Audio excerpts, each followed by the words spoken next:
rockin' with it.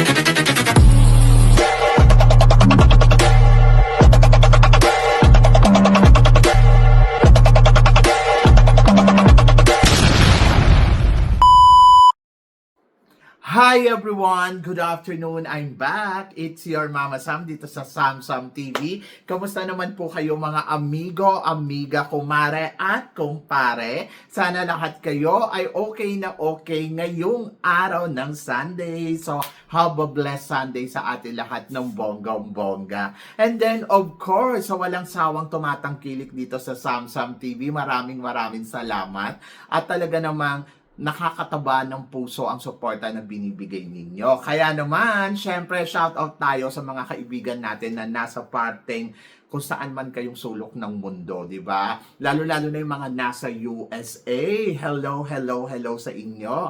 And then, of course, bukod dyan, syempre, yung mga kaibigan natin na nasa Canada, Australia, and then kahit sa mga Europe area, marami tayong mga taga-subaybay. At hindi lang yan, syempre, especially sa mga nasa Asia at Middle East. Diba? So, yun. Maraming salamat. Lalo-lalo na yung mga friends natin na taga-Philippines. Hello sa inyong lahat. At saka, syempre, yung mga kaibigan natin na nasa parte ng Middle East na talaga, oh my gosh, talaga sumusubaybay sila dito, di ba? At hindi lang yan, kahit yung mga nasa Japan din. Kaya naman, I'm so happy. And then, of course, maraming salamat sa suporta na binibigay ninyo araw-araw, lagi-lagi. And then, of course, kasing kulay natin yung pinto, nakakaloka pati yung pintura ng damit natin.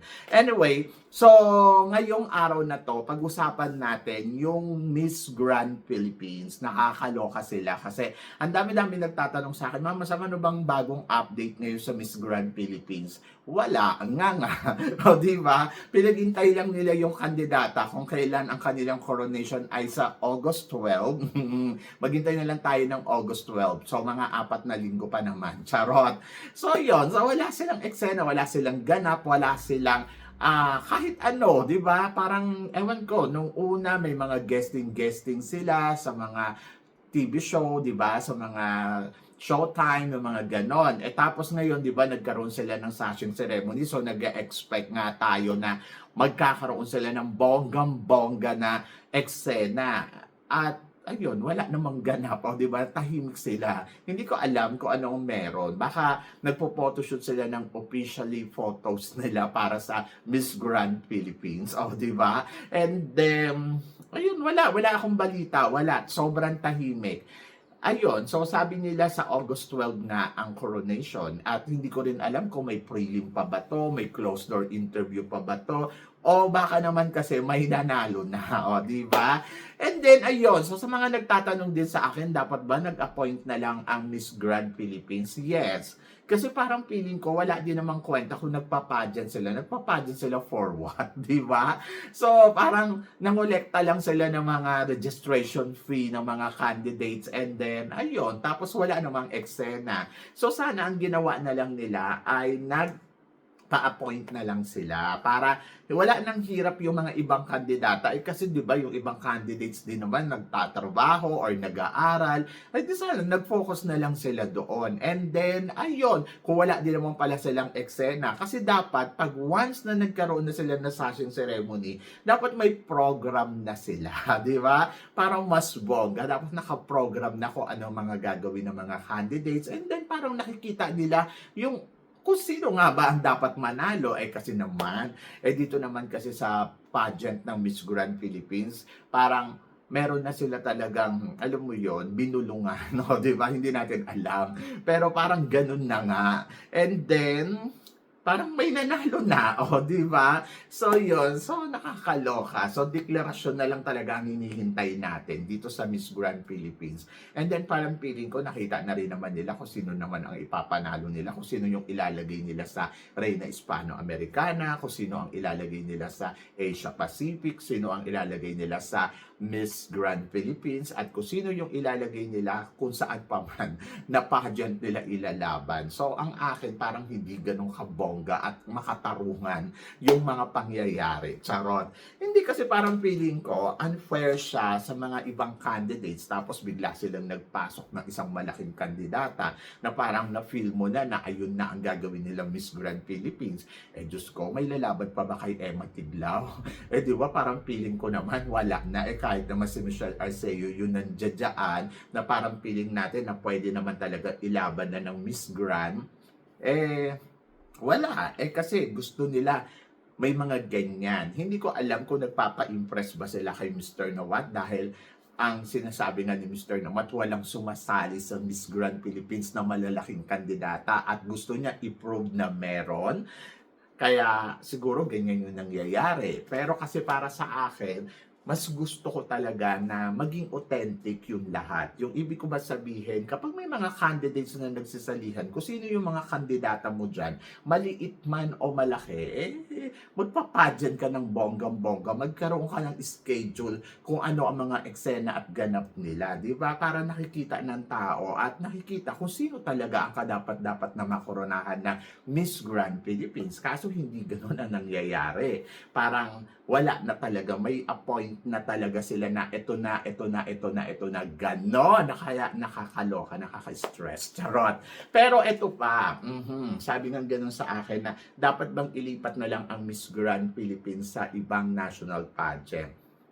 To be honest, kung ako ang tatanungin ninyo, mas gusto ko itong malagay sa Binibining Pilipinas o kaya dito sa sa Miss Universe Philippines. Kasi 'di ba, parang yung mga malalaking kandidata lumalaban dito sa Miss Grand Philippines and then makakapag-produce talaga tayo ng strong candidate na hindi kailangan dumaan sa mga ganitong sistema na parang tawagan mo si ganito o i-pick mo si ganito o padalan natin si ganito. Mas bongga kasi yung, alam mo yung nakikita mo talaga sa pageant katulad na nangyayari dito sa Miss Universe Philippines na parang medyo nako-confuse ka pa, sino ba ang gagawing universe, sino ba ang gagawing supranational, yung mga tipong ganon. Eh kung nandiyan na yung Miss Grand, mas bongga kasi marami din namang mga nagsisisalihan na galing sa Binibining Pilipinas na, di ba? And then, plus, nandoon ako na pwede mo rin to ilagay sa Binibining Pilipinas kasi ang mga girls sa Binibining Pilipinas ay talaga namang mga palaban.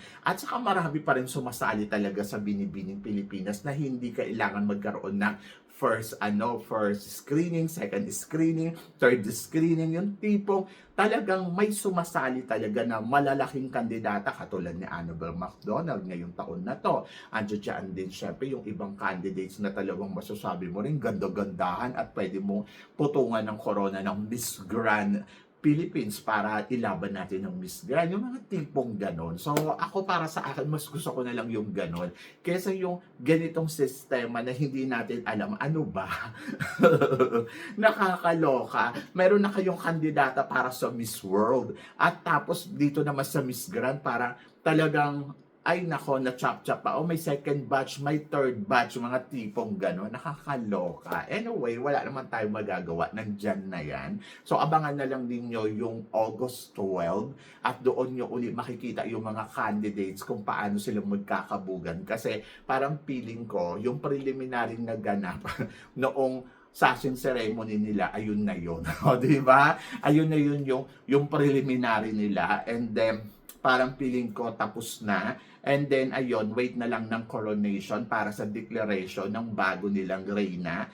Ayun, so sa mga nagtatanong naman sa akin, ayun yung sagot ko. Kasi ang dami-dami nilang tanong na, Mama, saan ba't ganun? Parang wala namang eksena ang Miss Grand Philippines. Ay, wala nga tayong nakikita anong gagawin ko, di ba? So, yun. So, ganun talaga. So, intindihin na lang ninyo, kayo na ang umunawa at ayun na yon, common sense na yon. Ganon. And then, parang feeling ko naman sa Emma Tiglao na ang mananalo dyan at hintayin na lang natin yung deklarasyon. Ganon para sa laban nila sa Miss Grand. O, diba? So, sa Emma Tiglao nandun sa TV5 BCBC, no? Diba? At yon. So, good luck sa mga girls. Good luck sa ating lahat. And good luck sa Philippines. So, feeling ko naman ay magiging malakas pa rin naman ang laban natin sa Miss Grand. Dahil Emma Tiglao is a very strong candidate. Diba? So, yon. So, kayo guys, ano guys ang masasabi ninyo dito sa mga pinag-uusapan natin ngayon na chika chismis? So, please comment below para at least malaman ko naman kung ano naman ang chika mo dito sa mga tinatalakay natin. So, yon. So, syempre maraming salamat po sa inyong lahat sa suporta at pagmamahal na binibigay ninyo syempre dito sa channel ko. At sa mga hindi pa po nakaka-subscribe, please don't forget to click like and subscribe my channel at i-click nyo na rin po ang notification bell to more updated. Syempre, sa aking mga chika, sabi nga ganon, always keep smiling and laban lang. So guys, hanggang dito na lang. Hanggang sa muli nating chikahan. See you tomorrow. Thank you guys.